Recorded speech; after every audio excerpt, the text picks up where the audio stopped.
እንጃ ተቀበላለ ከመንግስት ወደ መንግስት የገባችሁት ራሱ አሁን ስናይፐር መታጠቅም እንዋጋ እያላችሁ ያን ካረክ ባንድ ወር ውስጥ አብይ ይባረራል።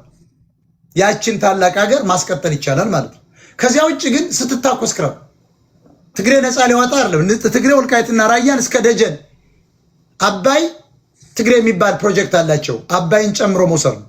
ግድቡ የነሱ ነው። ባይዘው የትኛው አማራ ነው ተዋግቶ የሚያቆሙ? ይሄው አሁን የሁሉ ታጥቆ 1 ሚሊዮን ታጥቆ እኮ ይሄው ፈስ ለፈስ ነው ተበተነው። ጀግናው ነው ሳለ የፖለቲካ ስትራቴጂ ባለማወቁ ጠላቶቹ ማን እንደሆኑ ባለመፈረጁ ክልሉ ለቀ በፍትህ ውጣ እየተባለ ባለመስማቱ ሚዲያ ባለመኖሩ የሚመሩት ባንዳዎች በመሆኑ ተሸንፏል። ተሸንፏል ሲባል ግን ገበሬው አልተሸነፈም። የትናንቱ ዛሬ 7 ዓመቱ አመጽ ገና ይቀጥላል። አመጽ ግን ውጡ የሚለው አሁን ትግሬዎች ናቸው። እንዳትወጡ ይዳከሙ። አብይ የሚለብልባቸው እናንተ ዝም በሉ። ይቀጥቅጠው። ሽሮ ካገኛችን እየበላው ሀይ እየጠጣክ ዝም ብሎ ይድቀቅቶ ያድቅቀው። ትግሬ ሲዳከም ሆበል ስንል ሆ ብለህ አብይን ቂጡን ወቅተህ ትይዘዋለህ፣ ያመልጣል። ያኔ አንተ ደደብ አማራ አሁን ደግሞ አሳልፈ ደግሞ ለወላይታ ወይ ደግሞ ለአንዱ ትሰጣል። አንዱ መጥቶ ደግሞ ዘረኛ ደግሞ አንተ ይቀጠቅጣል። አሁን ትልቅ ህዝብ ስለሆንክ ራስህ ነው የምትይዘው ስልጣኑ።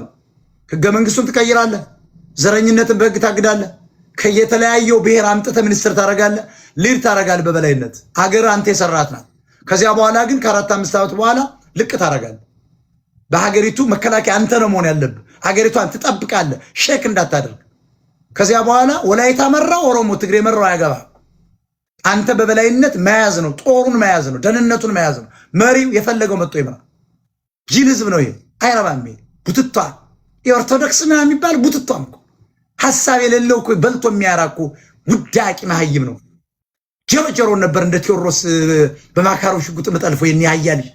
ይህን የማይነቃ አማራ ደርድሬ ነበር በመትረጊስ ምረሽም። አይረባም እኮ የበልቶ የሚያራቁ ወጣት ነው ያለው። ዘመነ ጋዘንዳነካ ይሄን ነበር ሰብስቤ ደረደረቱ መለጥተው የመሀይም ልጅ። አመሰግናለሁ ወንድማችን። ይሄን ሞታችን አንድ መልእክት አስተላልፋለሁ። አውርጃለሁ፣ ተበሳጭቻለሁ። አሁን ሚዲያውን ማገዝ ነው። እያንዳንድሽ መጥተሽ ማውራት ብቻ አለ፣ መናገር ብቻ አለ። ሚዲያውን በኮይን ማገዝ፣ በካሻፕ ሌክታና ዳላር ሳይን ተጠቅመ ሌክታና ጣና ሐይቅ በሚል ተንቀሳቀስ። ቱዴይ ኢዝ ሰንደይ የጾም መያዣ እያል ቁርጥ ስለና ነው ያለ። እኛ መብላት የለብንም። ስቴክ ወጠናውን ተክተክ ማድረግ የለብንም። ቀይ ወይን መያዝ የለብንም። ቤታችን በሙሉ ወይን ቢሆን ወጣ ብላ አምሮ ማደስ አለብን። መላክ አለብን። ለታጋይ መስጠት አለብን። ሚዲያ መክፈት አለብን። ምን አባ በነፃ ነው ያልታገልን። ከዚህ በኋላ ቲዮኒ ፕላስ ይርስ በነፃ ታግየላል። እንተሳሰብ። ጌታቸው ቀጥል።